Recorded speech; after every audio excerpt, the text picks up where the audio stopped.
Every fallen empire leaves behind ghosts. They haunt the pages of history books, the faded photographs and forgotten archives, and the grand, empty palaces where they once lived and loved.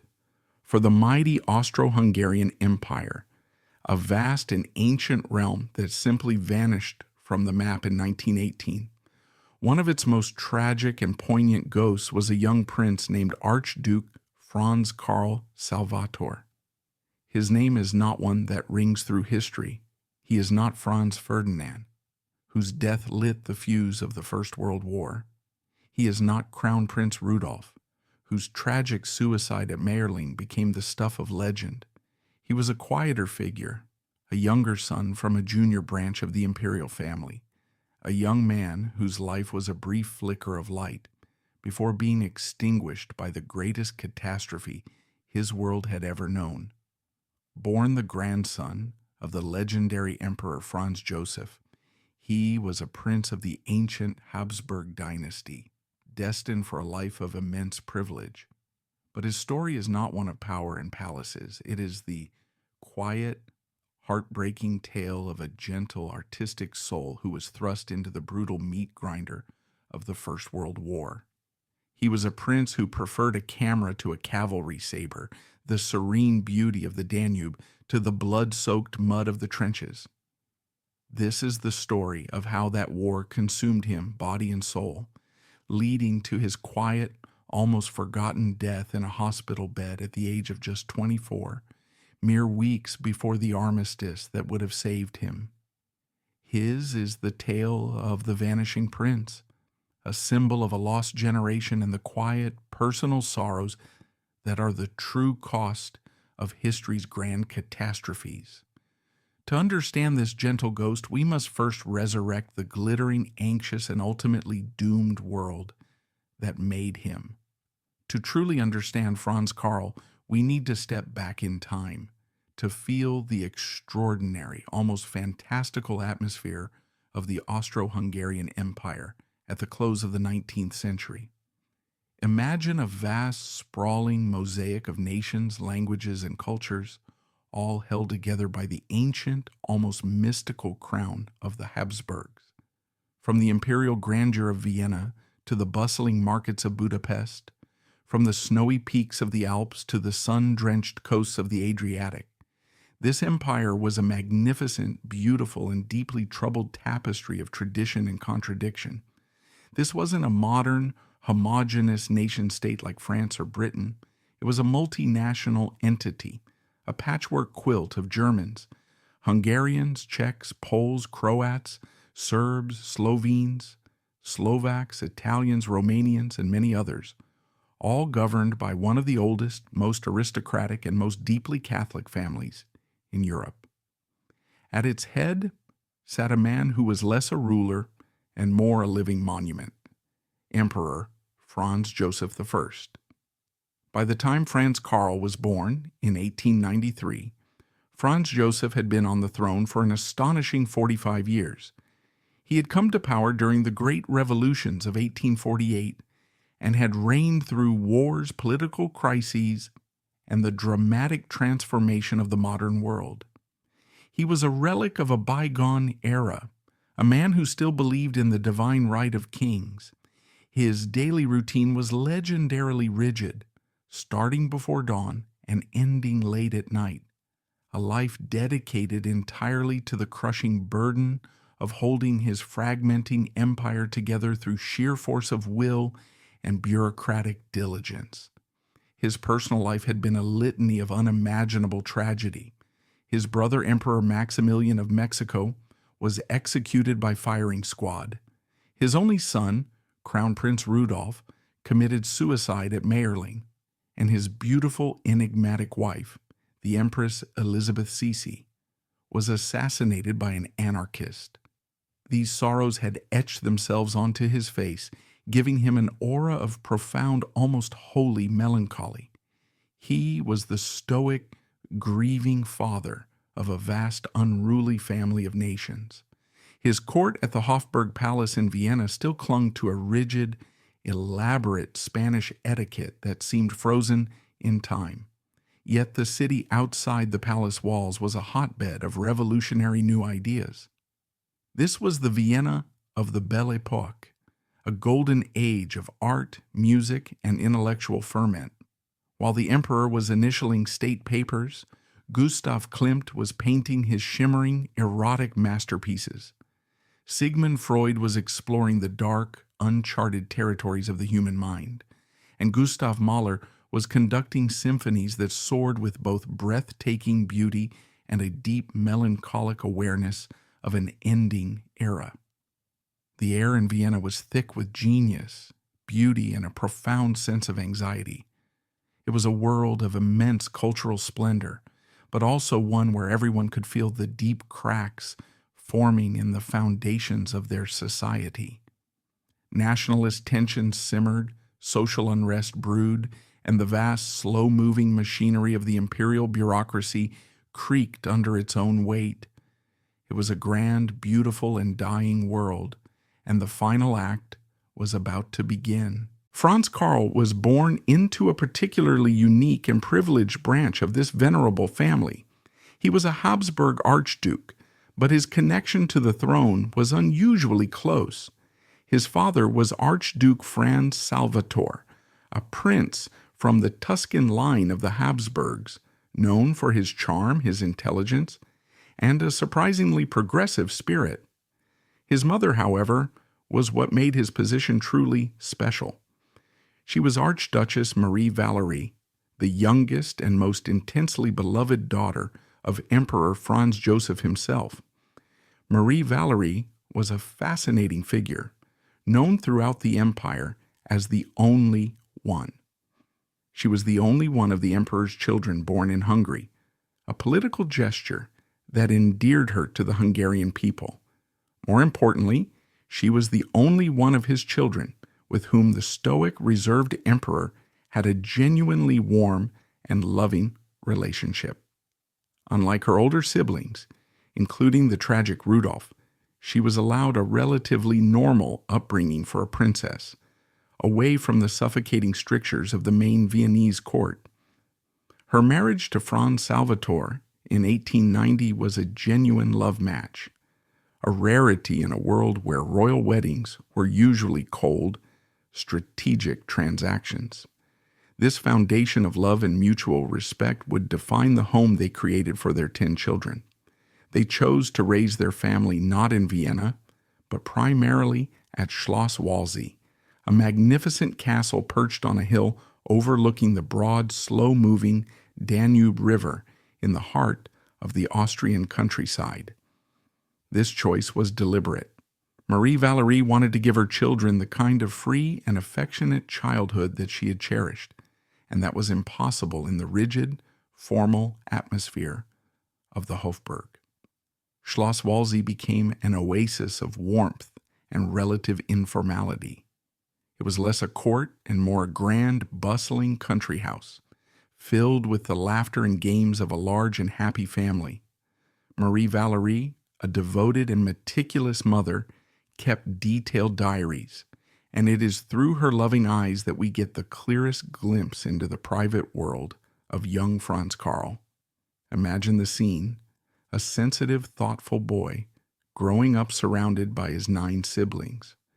Summers were spent running through the lush gardens of the castle, playing hide-and-seek among the ancient trees or sailing small boats on the river. Winters were for skating and reading by the fire.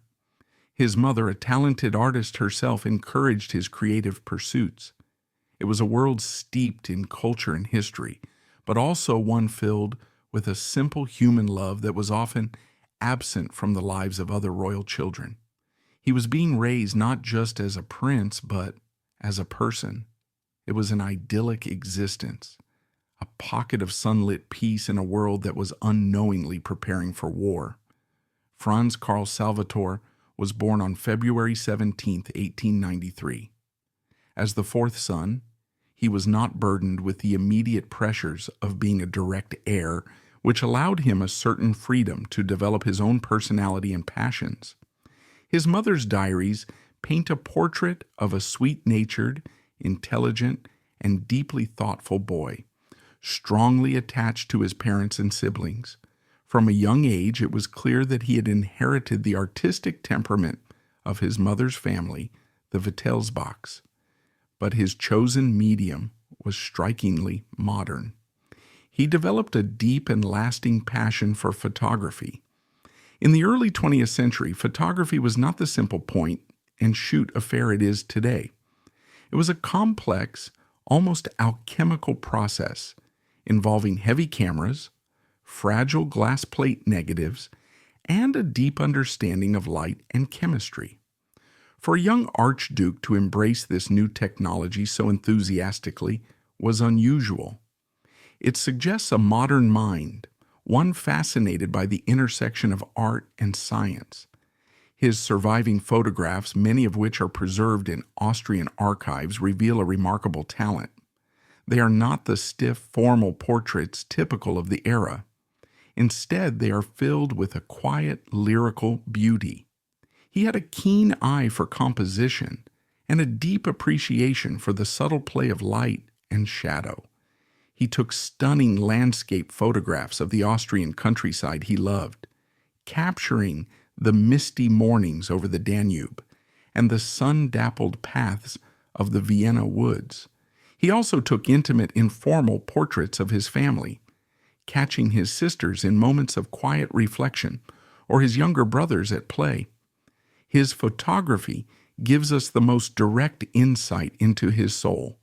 It reveals a gentle, observant nature, a young man who was perhaps more comfortable behind the lens, capturing the world than he was at the center of it.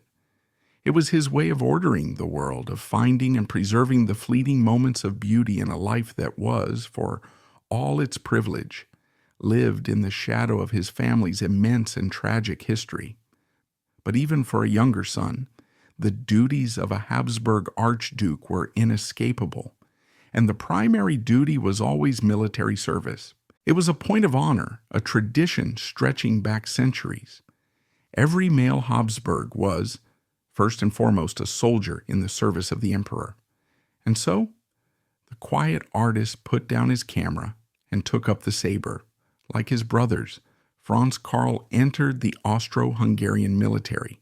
He was commissioned as an Oberleutnant, first lieutenant, in the KUK Husaren Regiment, Friedrich Leopold von Preußen, number 6, a prestigious hussar regiment with a long and glorious history. The hussars were the elite light cavalry of the empire, known for their superb horsemanship and their flamboyant movie star-like uniforms.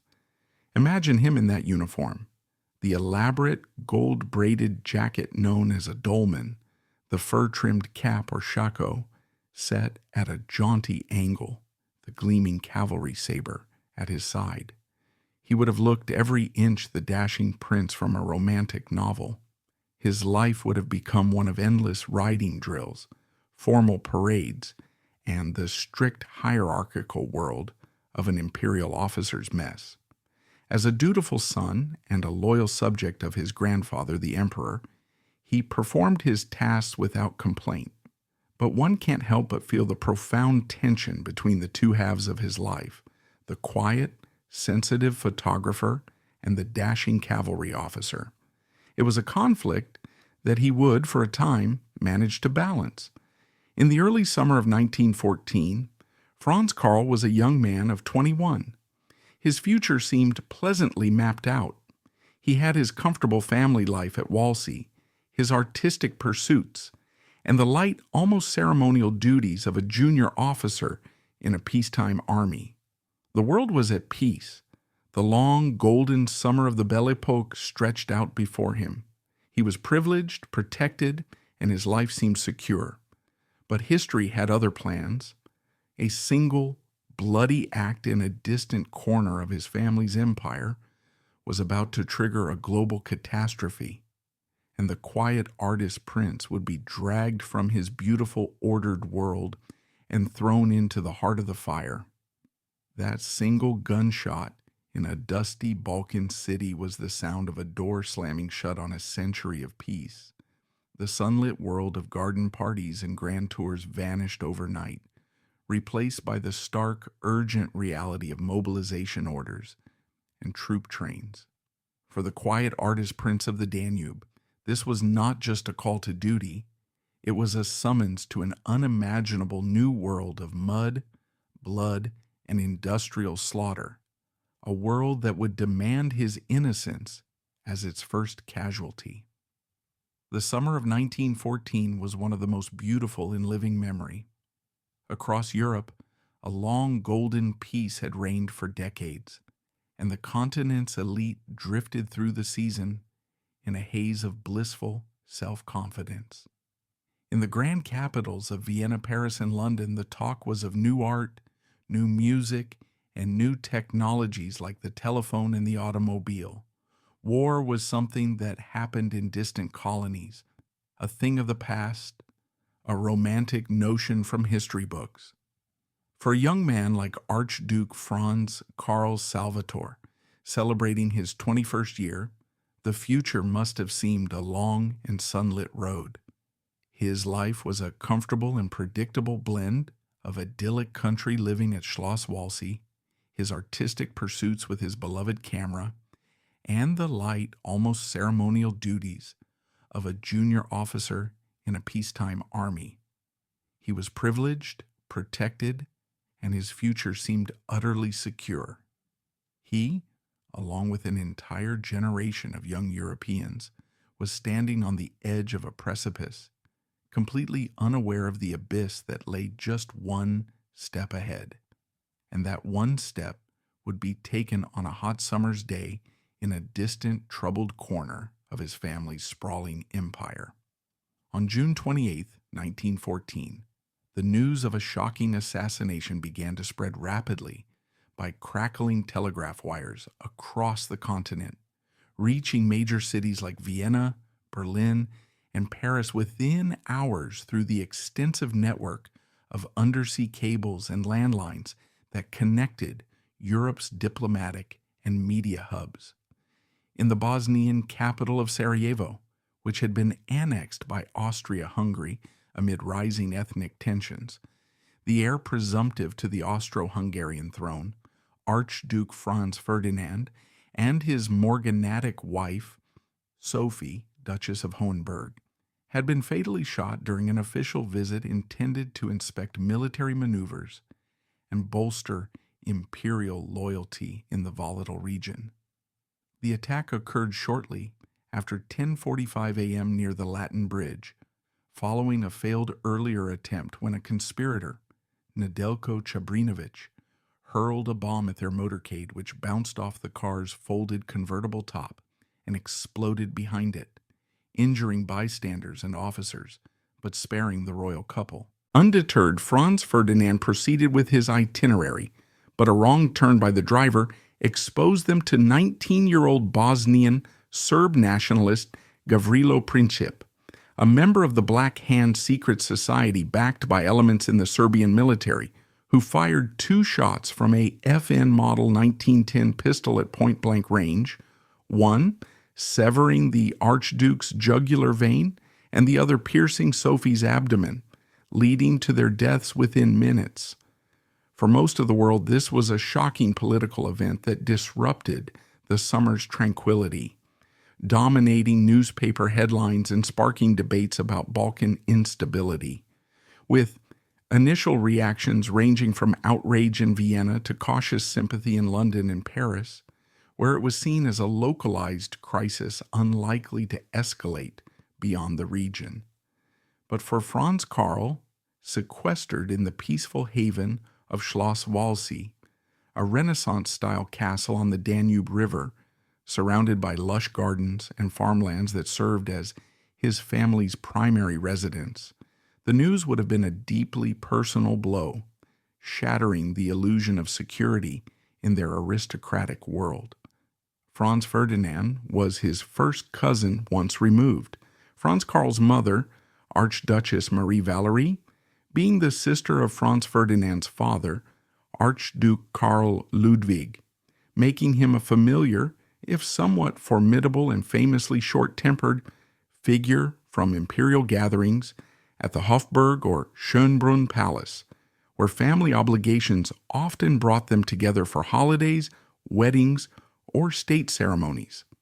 The news of his murder, not on a battlefield amid the glory of combat, but in the street during a routine royal tour, next to his wife in their open-top Graf and Stift automobile with bullets fired by a teenage radical, represented a brutal intrusion of the violent outside world into the carefully ordered bubble of their family life, exposing the vulnerability of even the highest echelons of royalty to the rising tide of nationalism and terrorism in the empire's restive provinces.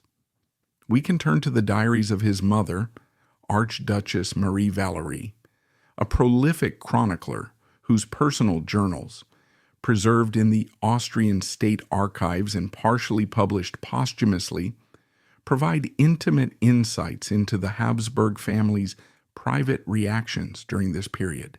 She recorded the news with a profound sense of dread and disbelief, noting the immediate familial ramifications and broader implications for the monarchy. In entries from late June and early July, she expressed horror at the terrible catastrophe that had occurred, lamenting the sudden orphaning of Franz Ferdinand's 3 young children, Sophie, Maximilian, and Ernst, and questioning the future stability of the empire with phrases that conveyed her anguish. Franz and Sophie murdered. One cannot grasp it. The poor children are now orphans. What will become of us? What will become of Austria? Her final questions were tragically prophetic, reflecting not only maternal grief but also an astute awareness of the political fragility.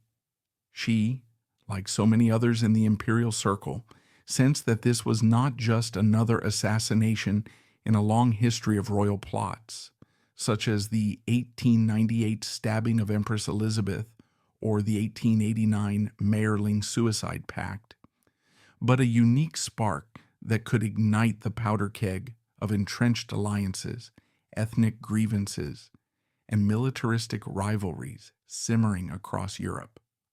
What followed was the July Crisis, a month-long slow-motion diplomatic train wreck that unfolded through a dizzying sequence of secret telegrams, political ultimatums, and military mobilizations as the great powers of Europe, entangled in their complex web of alliances like the Triple Entente and the Triple Alliance, were inexorably dragged towards the abyss despite sporadic attempts at mediation.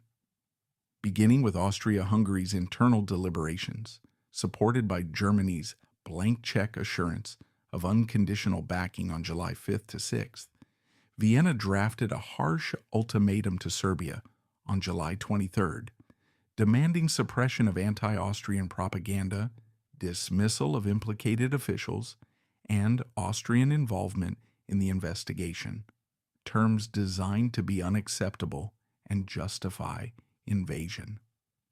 Serbia's partial acceptance on July 25th did little to avert escalation. In Valsy, Franz Karl and his family would have followed the news with a growing sense of powerlessness and terror, relying on daily newspapers like the Neue Freie Presse and urgent telegrams from court officials as the serene rhythms of estate life, gardening, reading, and family meals gave way to anxious discussions about the empire's fate. The grand, interconnected family of European royalty, including cousins like Kaiser Wilhelm II of Germany and Tsar Nicholas II of Russia, which was supposed to guarantee peace through dynastic ties, was proving utterly incapable of stopping the march to war, with personal letters and phone calls between monarchs failing to override the momentum of hawkish ministers and generals. For Franz Karl, the abstract political crisis became terrifyingly real when the Austro-Hungarian Empire delivered its ultimatum to Serbia, and then, on July 28th, declared war after rejecting Belgrade's response, initiating artillery bombardments across the Drina River, and mobilizing over 1 million troops.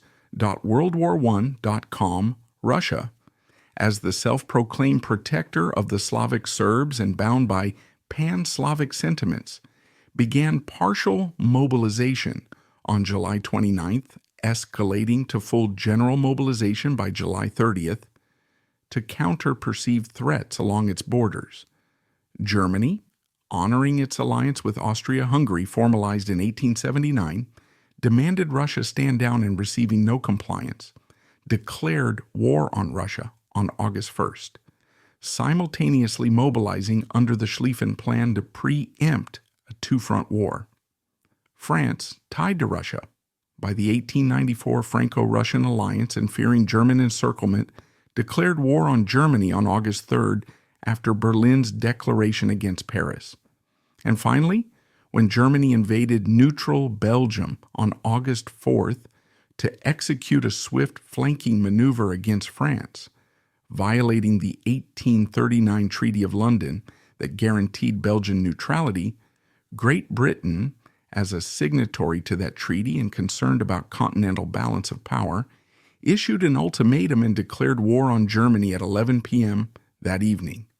The lights, as British Foreign Secretary Sir Edward Grey famously remarked while gazing out over London from his office window on August 3rd, were going out all over Europe, symbolizing the end of an era of relative peace and the descent into a conflict that would claim over 20 million lives.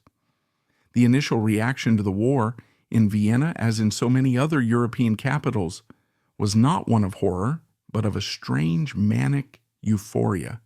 Crowds poured into the streets, waving flags, singing patriotic songs, and cheering the columns of soldiers marching off to the front. It was a festival of nationalistic fervor.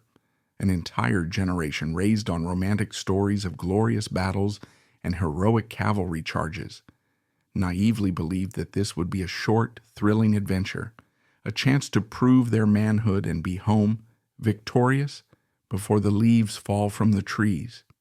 For Franz Karl, this patriotic fever would have been a jarring, surreal experience.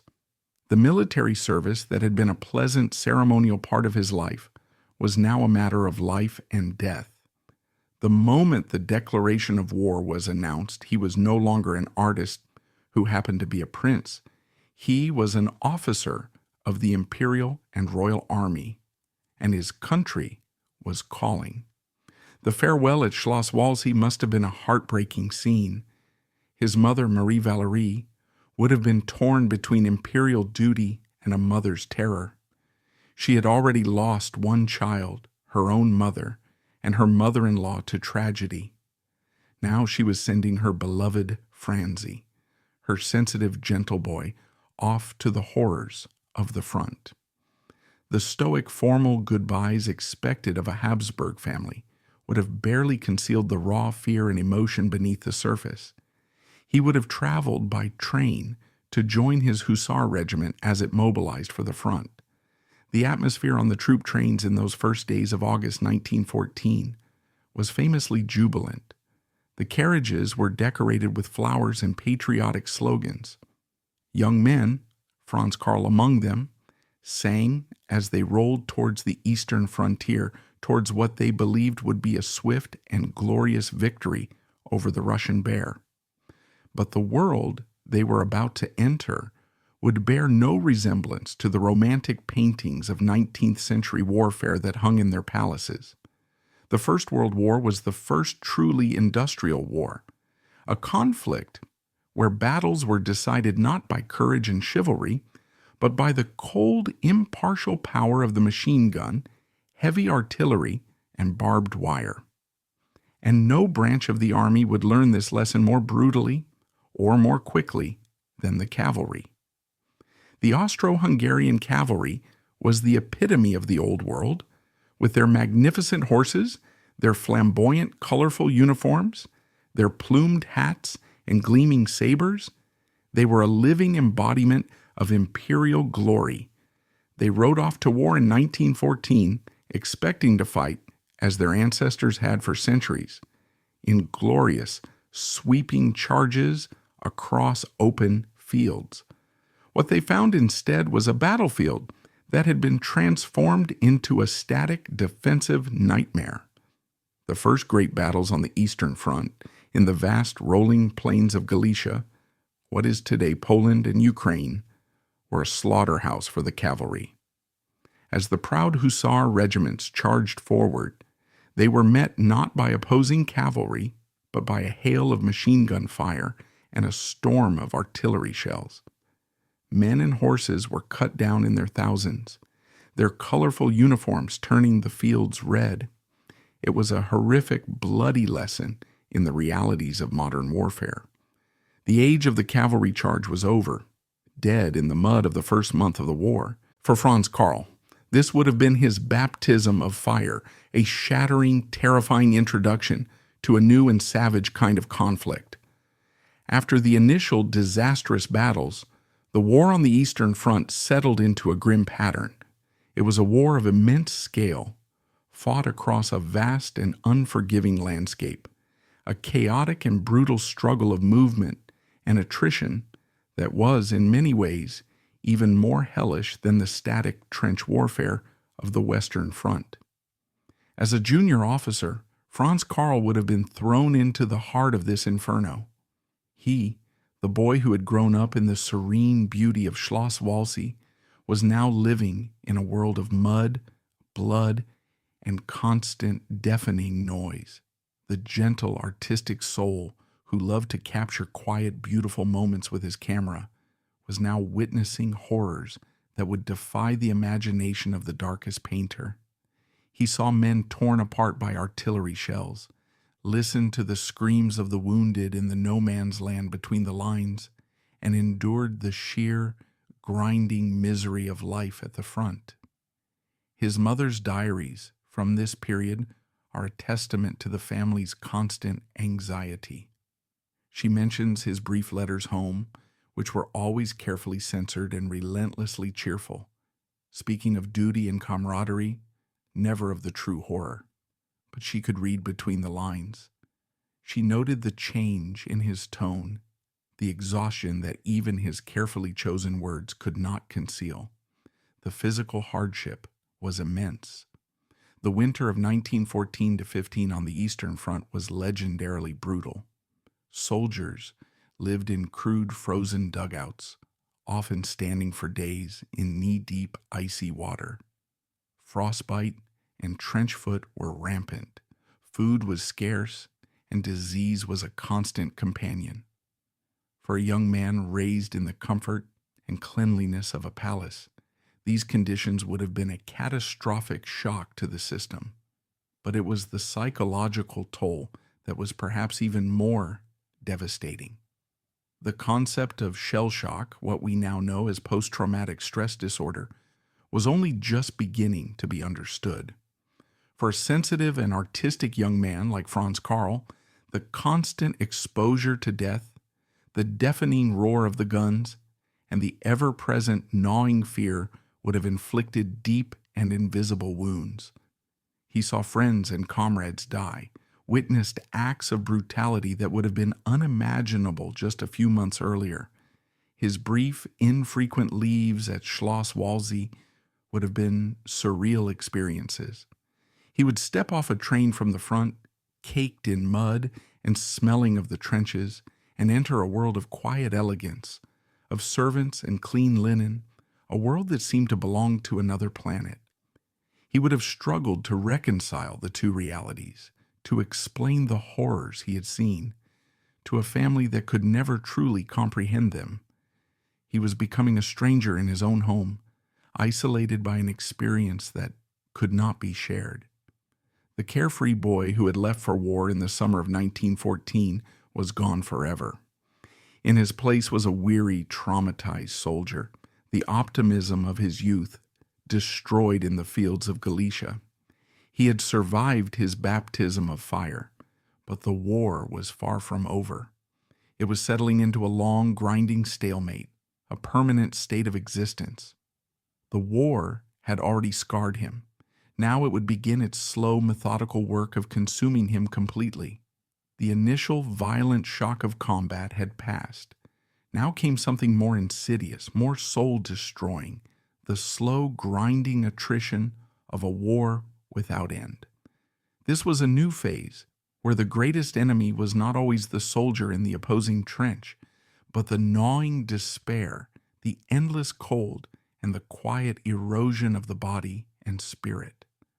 The war was no longer an event Franz Karl was participating in. It was the very air he breathed, a poison slowly seeping into his bones. The year 1914 had shattered the innocence of a generation. The belief in a short, glorious war had died in the mud and slaughter of the first few months. For Archduke Franz Karl Salvator, the romantic pageantry of his hussar uniform had been replaced by the grim reality of industrial warfare on the Eastern Front. He had survived his baptism of fire, but the experience had irrevocably changed him. The carefree, artistic boy from Schloss Walsee was gone, replaced by a weary, haunted soldier. But the war was far from over. As 1915 bled into 1916 and then into 1917, the conflict settled into a brutal, grinding stalemate. It was no longer a series of battles. It had become a permanent state of existence, a hellish new reality that consumed men, munitions, and entire nations. For Franz Karl, the war was about to enter a new and in many ways even more horrific phase. His journey would take him from the vast, frozen plains of the east to a vertical battlefield in the south, the treacherous, unforgiving mountains of the Italian front. In 1917, the world was turned upside down by revolutionary events in Russia that dramatically shifted the balance of World War I. The February Revolution, driven by acute food shortages, massive strikes in Petrograd, and widespread military mutinies, compelled Tsar Nicholas II to abdicate on March 15th, replacing centuries of autocratic rule with a fragile provisional government. This internal turmoil rapidly undermined the Russian military's effectiveness, as soldiers formed Soviets, deserted in droves, and refused to fight, leading to the near-total collapse of the Tsarist army. The Eastern Front, where Franz Karl had spent the war's early years as a young officer in the Austro-Hungarian forces, conducting patrols, enduring harsh winters in Galicia, and participating in defensive actions against Russian advances, began to dissolve, with ceasefires and fraternization replacing active combat. The subsequent October Bolshevik Revolution under Lenin accelerated this disintegration, paving the way for armistice talks and the eventual Treaty of Brest-Litovsk. For the exhausted armies of the Central Powers, battered by prolonged attrition, supply blockades, and mounting casualties, this development presented a vital strategic opportunity to reallocating resources. Seasoned units, potentially including Franz Karl's regiment, given his documented service and the Habsburg tradition of noble officers leading frontline troops, were swiftly transferred from the now quiet Eastern Theater to shore up vulnerable sectors. For the Archduke, this redeployment involved a demanding southward journey via overcrowded trains through the empire's interior, arriving at the tense frontier between Austria, Hungary, and Italy, dominated by the jagged, perpetually snow-capped peaks of the Alps, where elevations often surpassed 3,000 meters, and terrain featured sheer drops and frozen passes. This was the Isonzo Front, a grueling arena far less celebrated than the Some's trench stalemates or Verdun's fortress sieges, yet rivaling them in sheer brutality and human suffering, with over 1.2 million combined casualties across 12 major engagements from 1915 to 1917. It represented a battlefield unparalleled in history, defined by vertical warfare at dizzying heights, where operations required mountaineering expertise amid combat. The conflict centered not on capturing flat, sodden lowlands, but on dominating desolate rocky summits such as Monte Santo or the Colivrat Ridge, and constricted ice-bound valleys along the Isonzo River, prone to sudden floods and glacial hazards. It demanded a desperate, almost superhuman effort against a tenacious Italian army commanded by the unyielding General Luigi Cadorna, while simultaneously battling extreme environmental adversities that amplified every hardship. Soldiers subsisted in rudimentary dugouts and caverns, hollowed out of cliff sides at altitudes exceeding 2,000 meters, laboriously excavated with picks and explosives to provide basic cover. They withstood ferocious alpine storms, characterized by gale-force winds and sudden temperature drops below freezing even during July and August, resulting in widespread cases of trench foot, hypothermia, and exhaustion.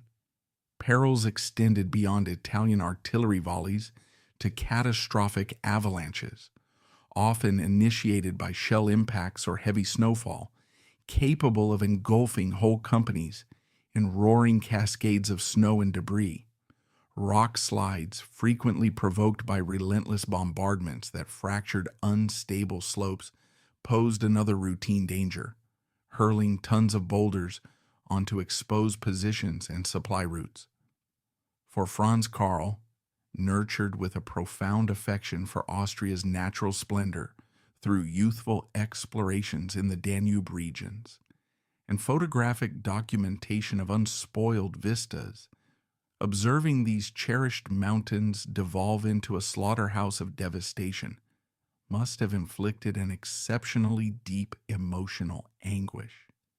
The tranquil crests he had revered from distance now bore ugly gashes from entrenched lines, were festooned with tangled barbed wire barriers stretching for kilometers, and remained enveloped in the perpetual haze of gun smoke and explosive residues. This transformation amounted to a profound violation of the aesthetic purity he had sought to preserve through his lens, a sacrilege against the pristine wilderness that had shaped his pre-war sensibilities. The combat proved utterly nightmarish in execution. Offensive maneuvers necessitated dragging cumbersome equipment like machine guns, howitzers, and ammunition crates up near vertical escarpments using ropes, pulleys, and human chains, all while vulnerable to sniper rounds, machine gun bursts, and lobbed grenades from elevated defenders. Engagements revolved around seizing isolated, tactically marginal peaks, descending into savage hand-to-hand melees with fixed bayonets, shovels, and fragmentation grenades on slender outcrops, where any stumble could precipitate a lethal tumble of hundreds of meters into rocky abysses below. This theater embodied warfare at the planet's margins, an ordeal that stretched soldiers to the brink of physical and mental collapse through chronic fatigue, malnutrition, and the unrelenting psychological burden of such an inhospitable domain. It was in this unforgiving environment of the Isonzo front that the slow, grinding erosion of Franz Karl's health and spirit began in earnest, accelerating a deterioration that had already taken root from earlier campaigns.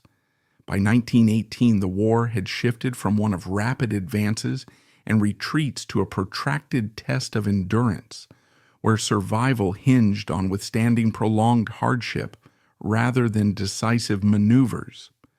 For the Austro-Hungarian Empire, this phase represented a desperate struggle waged on the precipice of total collapse, as internal fractures and external pressures converged to undermine the multi-ethnic state's cohesion. At home, the domestic front mirrored the battlefield's despair, with economic and social structures buckling under sustained strain. Years of a relentless Allied naval blockade, enforced primarily by the British Royal Navy since 1914, had strangled imports of essential goods, leading to acute food shortages that afflicted urban centers like Vienna and rural areas alike. The notorious Turnip Winter of 1916 to 17 exemplified this crisis, forcing civilians and soldiers to subsist on a monotonous starvation diet dominated by turnips as a substitute for scarce potatoes and grains, resulting in widespread undernourishment and public unrest, including bread riots and strikes.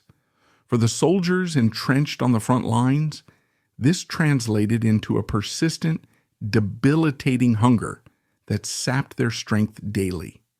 Their sparse rations, often delayed by disrupted supply chains over treacherous mountain paths, comprised little more than moldy bread, watery soups made from preserved vegetables or horse meat, and bitter ersatz coffee brewed from roasted acorns or barley. Malnutrition spread unchecked, weakening immune systems and inviting a cascade of deprivation-related diseases.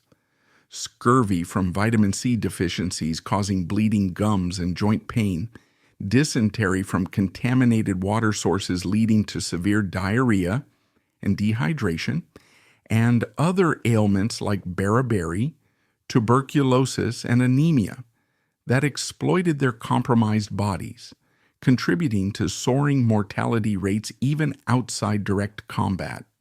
The psychological toll proved equally devastating, compounding the physical decline with invisible scars that lingered long after battles subsided. Constant exposure to gruesome deaths, bodies mangled by shrapnel or frozen in ice, combined with the thunderous roar of artillery barrages reverberating through narrow mountain valleys, created an auditory assault that induced shell shock, characterized by tremors, nightmares, and emotional numbness. The omnipresent fear of sudden attacks, coupled with isolation in remote positions, inflicted deep mental wounds, manifesting as anxiety, depression, and a profound sense of futility. As a quiet, introspective prince raised in privilege, Franz Karl confronted the absolute nadir of human civilization firsthand, observing the breakdown of societal norms amid barbarity. He witnessed friends and comrades perish not solely from Italian rifle fire or grenades, but from natural perils like avalanches burying patrols under tons of snow, exposure to sub-zero temperatures causing fatal hypothermia, and rampant infections that turned minor wounds lethal in unsanitary conditions. The most intimate record of his decline emerges from the diaries of his mother, Archduchess Marie Valerie, whose detailed entries from 1917 to 1918 form a poignant chronicle blending maternal affection with escalating dread over her son's fate. During his rare short leaves at Schloss Walsee, granted sporadically amid the front's demands, she meticulously documented his startling physical and emotional changes, noting weight loss, pallor, and withdrawn demeanor that signaled deeper trauma. In a specific diary entry from late 1917, she described, "Franzi is home. He is so terribly thin, and his color is not good. He speaks little of the front, but at night I hear him coughing, a deep rattling cough that frightens me. He tries to smile, he tries to be the cheerful boy I remember, but his eyes are the eyes of an old man.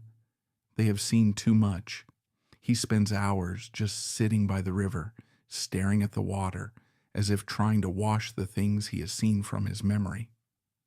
Her observations depict a young man progressively hollowed out internally, his vitality eroded by cumulative horrors. He repeatedly returned to the front, facing renewed cycles of cold, scarcity, and violence, each departure stripping away more of the energetic youth she cherished, leaving behind a shell burdened by unspoken burdens. During one of these final leaves, Franz Karl roamed the well-known estate grounds, carrying his once treasured camera, an instrument of his pre-war passion for documenting serene landscapes. He raised it to compose images of the ancient castle walls or the Danube's reflective surface under winter sunlight, yet hesitated to release the shutter. The once familiar vistas appeared estranged and illusory, disconnected from his reality, as his thoughts remained ensnared in the alpine inferno's vertical chaos, tormented by visions of fallen comrades. The war had not merely transported him to distant battlefields, it had infiltrated his innermost being, shadowing him even in the sanctuary of home.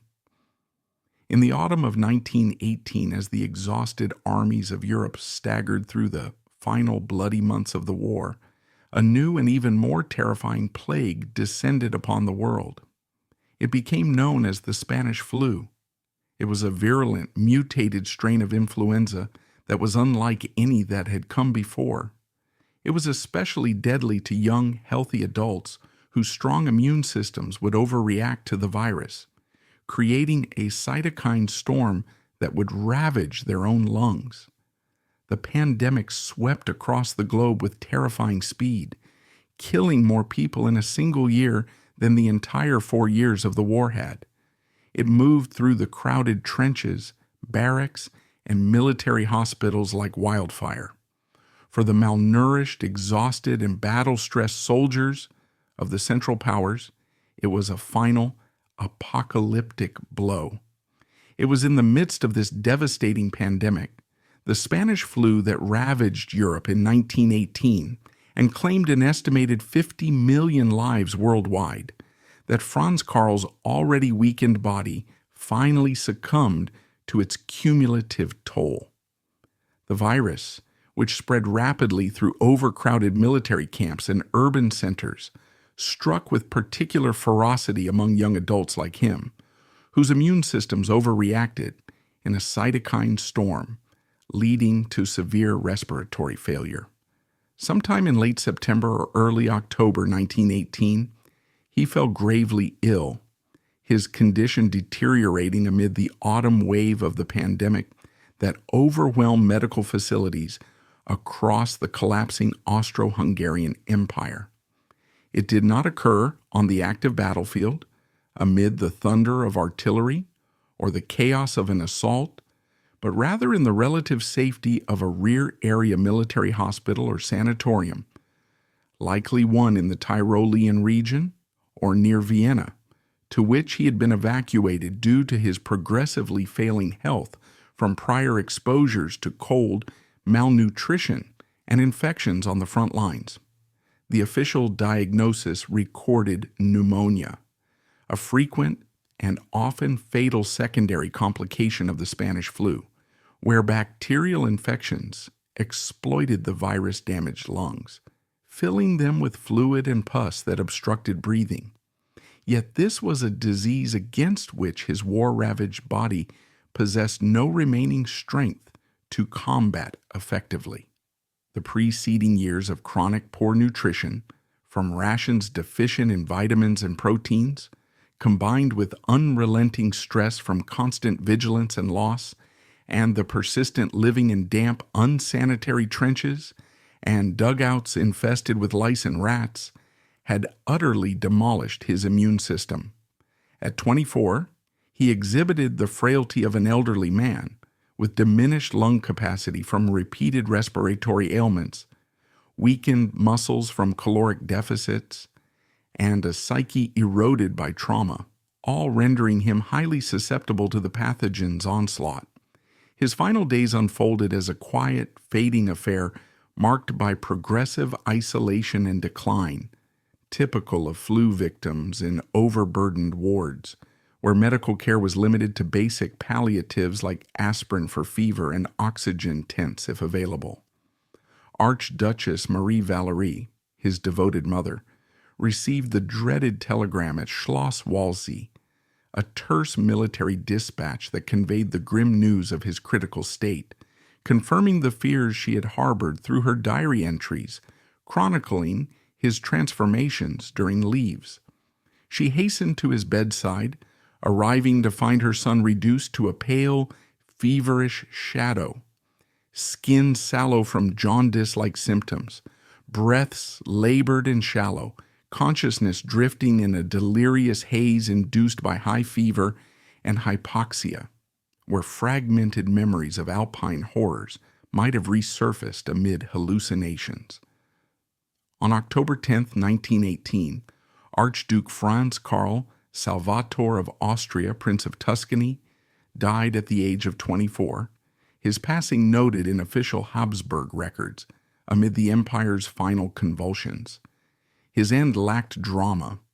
No grand last words were documented for historical posterity, only the subdued notations of attending physicians amid the ward's cacophony of coughing patients.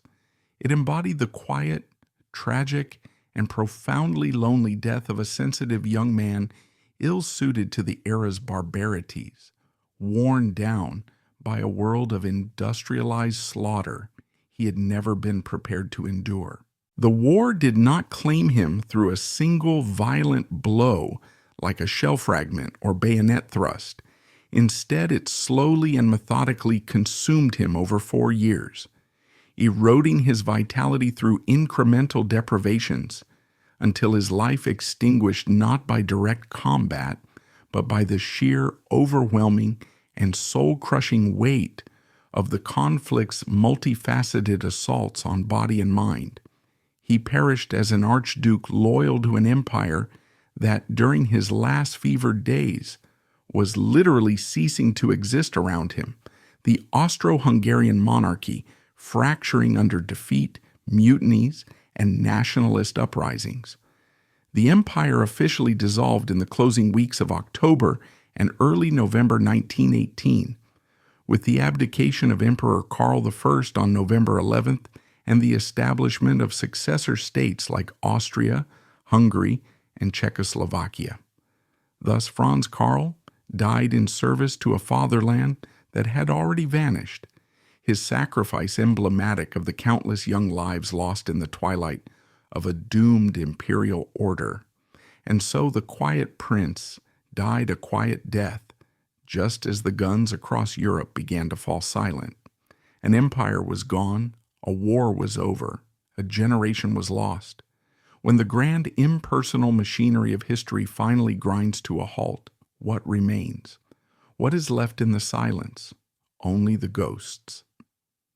At the moment of his passing, the story of Franz Karl Salvator ceases to be about a single man. He becomes a symbol, a haunting, silent representative of the millions of unlived lives and lost futures, the true, devastating, and often forgotten cost of the Great War. The death of Archduke Franz Karl Salvator on October 10, 1918, was not a major geopolitical event. In the grand bloody calculus of the Great War, the loss of one more young officer, even a royal one, barely registered. By that point, millions were dead, and entire empires were in their death throes, convulsing toward their final collapse. His passing was a quiet tragedy, a whisper lost in the roar of a dying world. But to understand the true significance of his life, we must look at the profound and lasting consequences his death had, not on the map of Europe, but on the human hearts that surrounded him, and what his loss came to symbolize.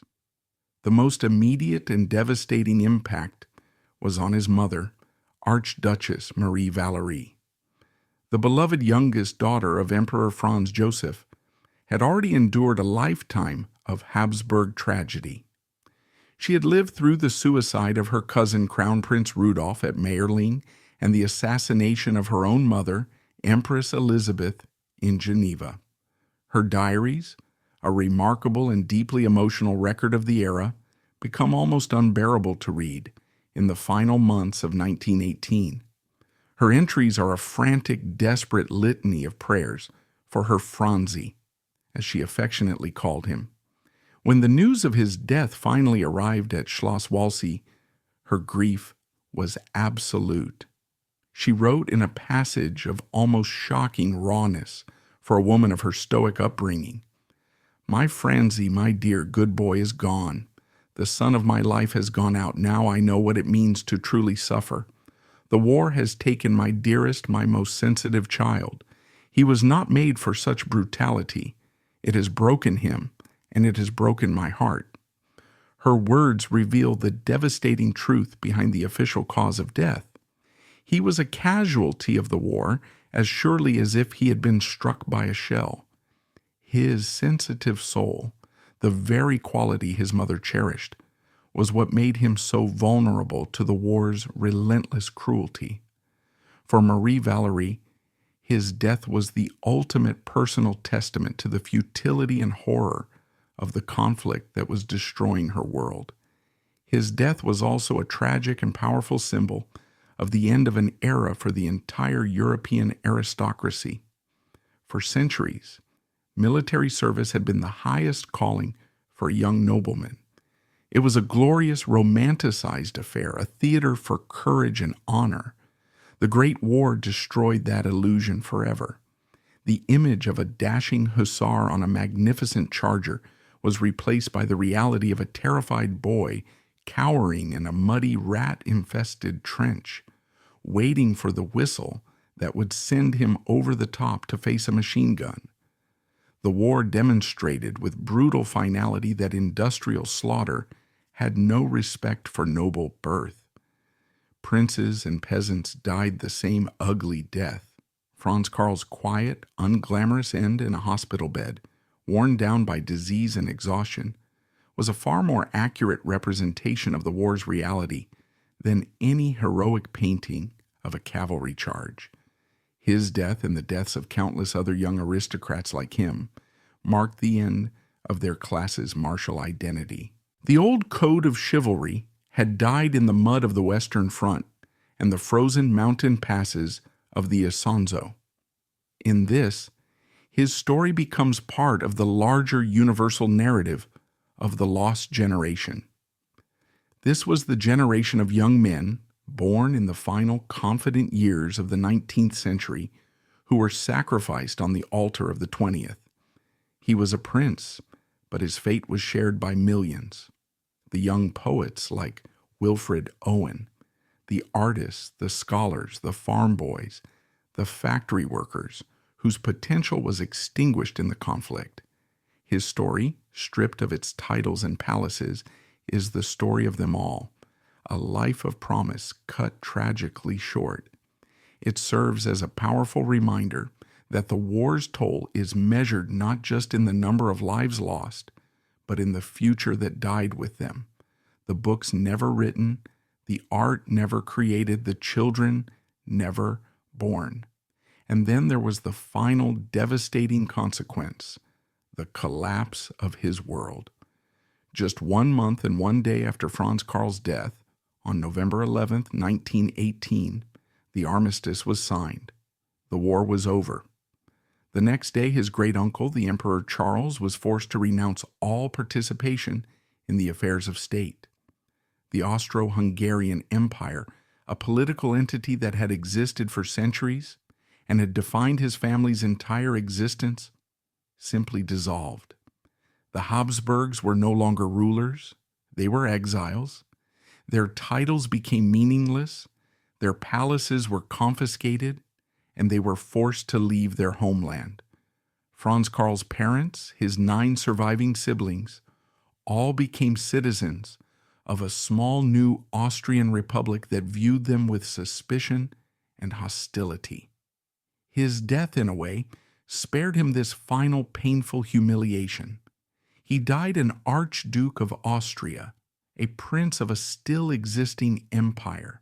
He never had to witness the world he had fought for, the world that had consumed him, vanish into the pages of history. In the end, we return to the faded photograph of a handsome young man in a hussar's uniform. Archduke Franz. Karl Salvator's life is not a story of grand deeds or historical turning points. It is a far quieter, more intimate, and perhaps more profound story.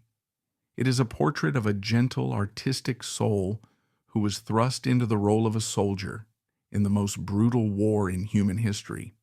He was a prince born to inherit palaces and a legacy of high culture, who instead inherited a world of trenches, trauma, and a premature death. His story is a powerful testament to the fact that history's greatest tragedies are composed of millions of individual private sorrows. He was not a decision maker. He was a victim of the decisions made by the old men who ran his empire. His significance lies in his very lack of historical impact. He represents the unlived lives, the lost potential, the quiet human cost of a war that is too often remembered only for its famous generals and its epic battles. He was the Vanishing Prince, a young man whose light was slowly and inexorably extinguished by the darkness of his times. He died just as his world was dying, a final quiet casualty of a fallen empire. His story is a heartbreaking reminder that behind the grand sweep of history, there are always individual human tragedies, and that the deepest wounds are often the ones that are suffered in silence.